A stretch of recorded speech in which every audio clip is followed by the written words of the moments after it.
¿Y si te dijera que un libro del siglo XVI te revela secretos que parecen magia, pero eran pura ciencia? Hoy vamos a explorar el asombroso libro Magia Naturalis, o Natural Magic, de Giambattista Della Porta. Vamos a ver por qué, en su momento, fue considerado tanto una obra de magia como de ciencia, qué contenía, qué buscaba el autor y cómo influyó en nuestra forma de pensar la naturaleza. Quédate porque al final desvelaremos el desafío que este libro planteaba a la ciencia de su época. ¿Y qué lecciones podemos sacar hoy? ¿Quién fue Giambattista Della Porta? Giambattista Della Porta nació en Italia, entre el 3 de octubre y el 15 de noviembre de 1535, en Vico Equense, cerca de Nápoles. Su familia era de la antigua nobleza de Salerno y él tuvo una educación poco formal, gran parte autodidacta, rodeado de maestros y de biblioteca, además de un fuerte interés por los llamados secretos de la naturaleza. Con el tiempo fundó su propia academia, la Accademia dei Segreti, donde él y sus colaboradores investigaban fenómenos naturales maravillosos. Su obra más famosa es precisamente Magia Naturalis. ¿Qué es Magia Naturalis? El título ya es provocativo, mezcla magia con naturalis, de la naturaleza. ¿Pero qué significa? No era magia ceremonial o demoníaca, al menos no del todo, sino una especie de intento de investigar los secretos de la naturaleza, sus propiedades ocultas, manipulables, a través de la experimentación, la observación y el ingenio. La primera edición apareció en 1558 en Nápoles, con 4 libros. Posteriormente la obra fue ampliada hasta llegar a 20 libros en la edición de 1589. En resumen, un compendio de fenómenos naturales, maravillas, experimentos e ideas que caminaban en la frontera entre lo mágico, lo científico y lo curioso. Contenido, ¿de qué trata? Para que lo veas claro, te comparto algunas de las temáticas del libro, tal como las lista la fuente. Libro 1, Of the Causes of Wonderful Things, sobre las causas de las cosas maravillosas. Libro 2, Of the Generation of Animals. Libro 3, Of the Production of New Plants. Libro 4, Of Increasing Household Stuff. Libro 5, Of Changing Metals. Libro 6, Of Counterfeiting Gold. Libro 7, Of the Wonders of the Lodestone. Libro 8, Of Strange Cures. Libro 9, Of Beautifying Women. Libro 10, Of Distillation. Libro 11, Of Perfuming. Libro 12, Of Artificial Fires. Libro 13, Of Tempering Steel. Libro 14, Of Cookery. Libro 15, Of Fishing, Fowling, Hunting, y C. Libro 16, Of Invisible Writing. Libro 17, Of Strange Glasses. Libro 18, Of Static Experiments. Libro 19, Of Pneumatic Experiments.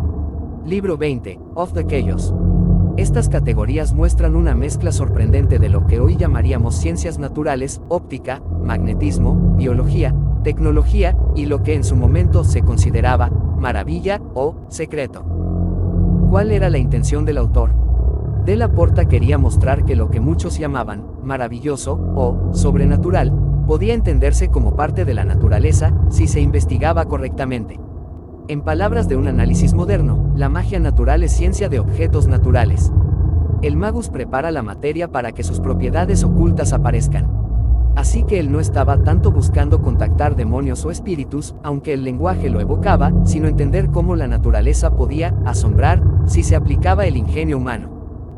Ejemplos concretos del libro. Por ejemplo, en los capítulos sobre óptica, libro 17 sobre Strange Glasses, describe lentes convexas y cóncavas, sus efectos, distorsiones, etc. Sobre el imán, libro 7, Wonders of the Lodestone, explora sus atracciones misteriosas, lo que en su tiempo parecía casi mágico. Sobre escritura invisible, libro 16, técnicas que hoy consideraríamos criptografía o espionaje primitivo.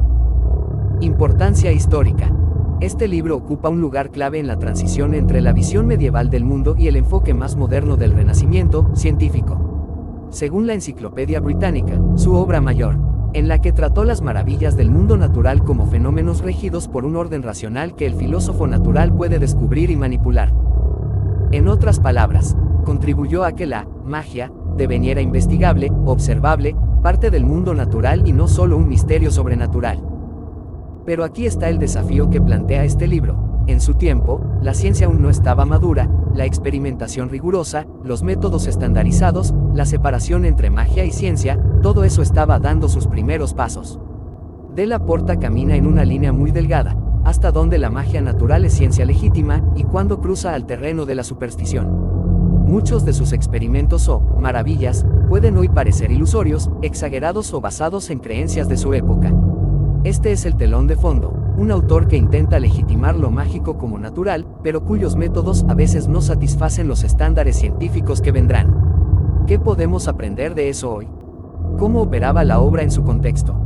En el siglo XVI, la separación entre lo natural, lo mágico, lo divino era mucho menos clara que hoy.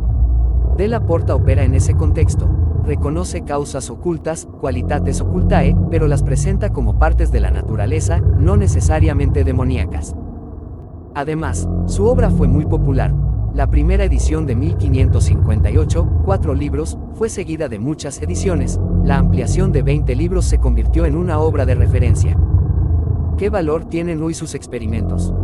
Muchos especímenes de su obra pueden parecer raros o incluso curiosidades, sin valor inmediato para la ciencia moderna, por ejemplo, cómo hacer melocotón sin hueso o colorear la piel de rosa, se mencionan en la edición española de Wikipedia. Pero el valor real está más profundo. Su enfoque en observar, describir, experimentar. Su mentalidad de que lo oculto puede tener causa natural.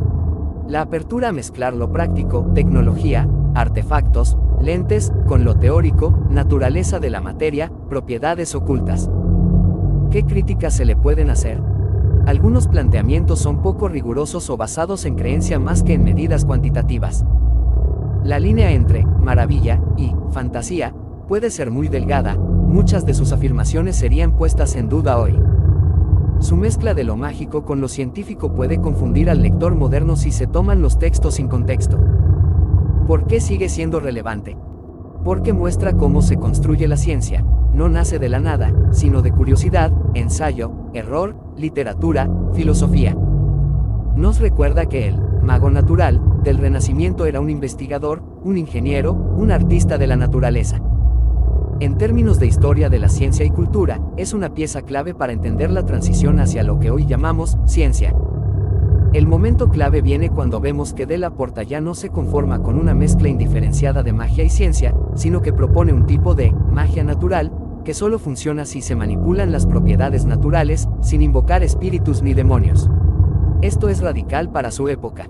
Como dice la Stanford Encyclopedia, la magia es menos una forma de mejorar la mente o comunicar con fuerzas divinas, y más un medio para manipular objetos y seres humanos con artificios hábiles.